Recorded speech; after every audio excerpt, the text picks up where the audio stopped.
बच्चों आप सभी को पहले नमस्कार। जो भी बोलिए, सारे अभिवादन आप सबके लिए स्नेही लगूंगा। आज हम लोग इस अवेयरनेस प्रोग्राम में इकट्ठे हुए हैं, जिसमें आईसीसी आंतरिक परिवार समिति इंटर कंप्लेंट कमेटी, जो कि विश्वविद्यालय में विशेष रूप से सर्वन्यायाधीश के कानून बनने से लेकर के और उसके अंतर्गत क्या क्या आता है वो लीगल आपको एस्पेक्ट की पूरी जानकारी दी। कार्यस्थल पर महिला यौन उत्पीड़न को लेकर के ये बना हुआ है।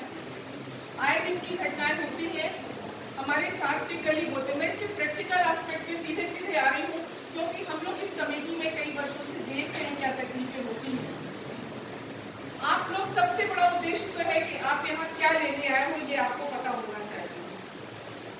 ऐसा ना हो जो हम लेने आए हैं वो मुझे मिला नहीं, और जो हम नहीं चाहते थे, कभी स्वप्न में भी नहीं सोच सकते थे, वो मुझको हमारी कुछ गलत हरकत के कारण मिल गया, जिससे जीवन बर्बाद हो गया। तो ये जो जिस अभाव को उन्होंने देखा वो किसी के जीवन में ना हो, शिक्षा को लेकर के उसकी अलग उन्होंने उस समय सागर में जगाई, जिसका तुलनात्मक आज तक दूसरा विश्वविद्यालय न राज्य स्तरीय आ पाया न केंद्र स्तरीय आ पाया। जो कुछ है सो उन्हीं का है। सबसे पहले तो आप जब इस विश्वविद्यालय में आए हैं तो वो आपके आदर्श पुरुष होने चाहिए कि हम किसको आदर्श बना रहे हैं, क्योंकि जब आदमी एक अपना फ्रेम फिट कर लेता है तो उसके अकॉर्डिंग वो जीवन में आगे बढ़ता है।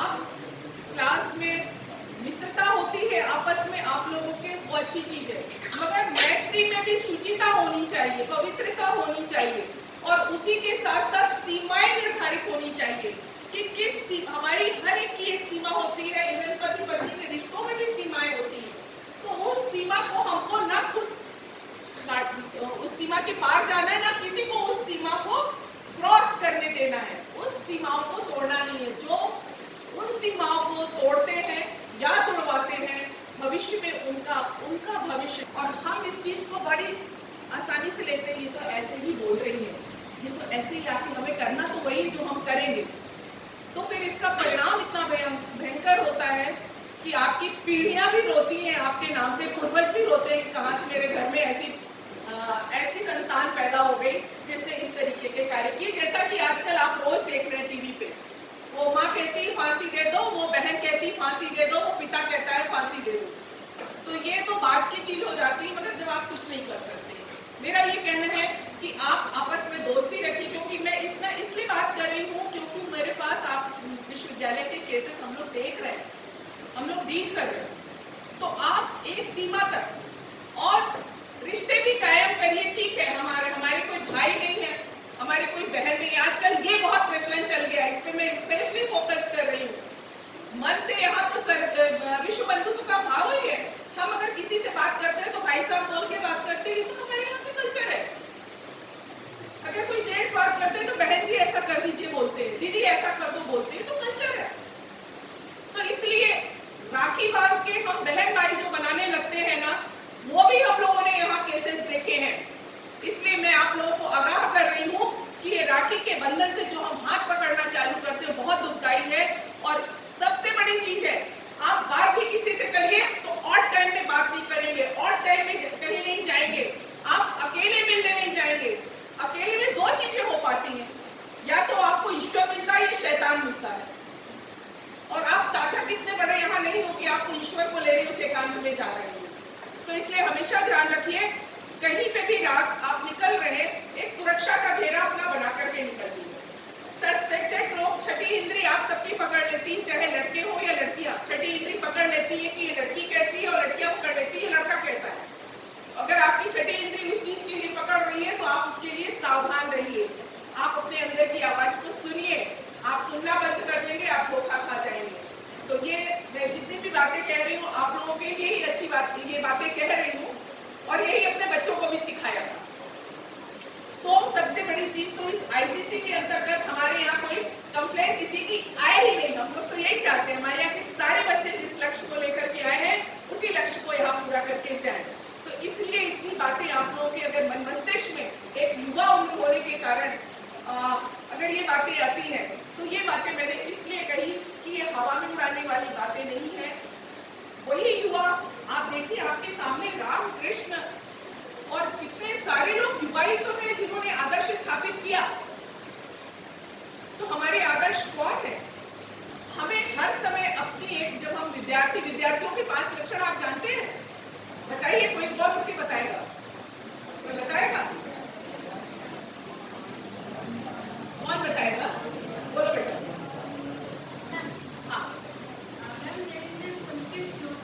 हाँ, वही मैं सुनना चाह रही हूँ।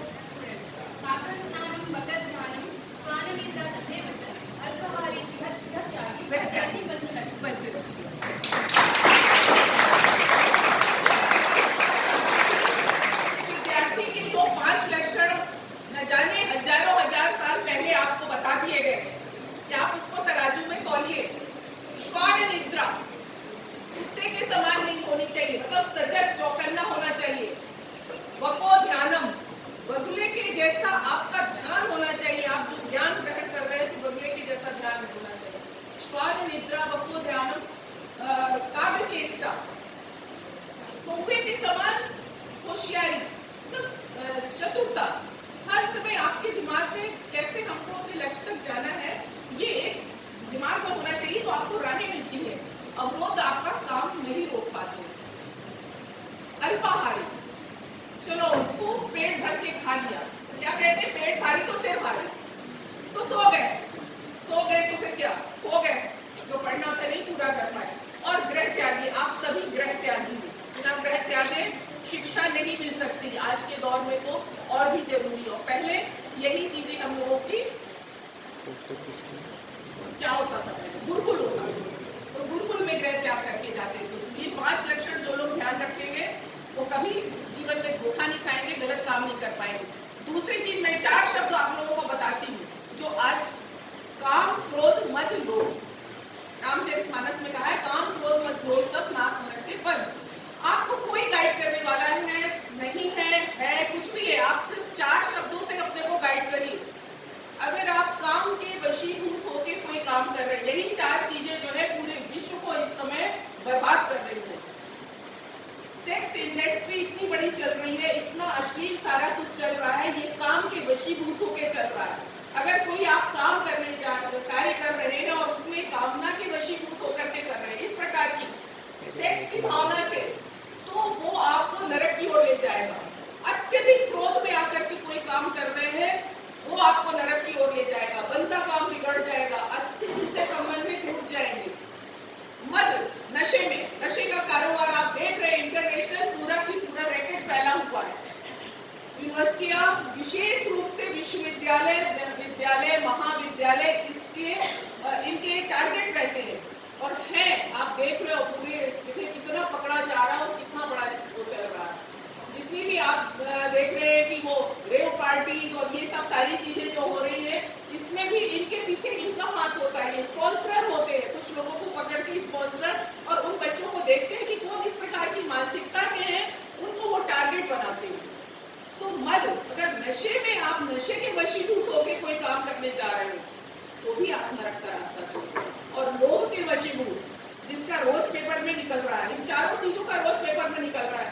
हमको उसने कहा कि ऐसे पैसे दुगने हो जाएंगे और उसको खत्म हो गया।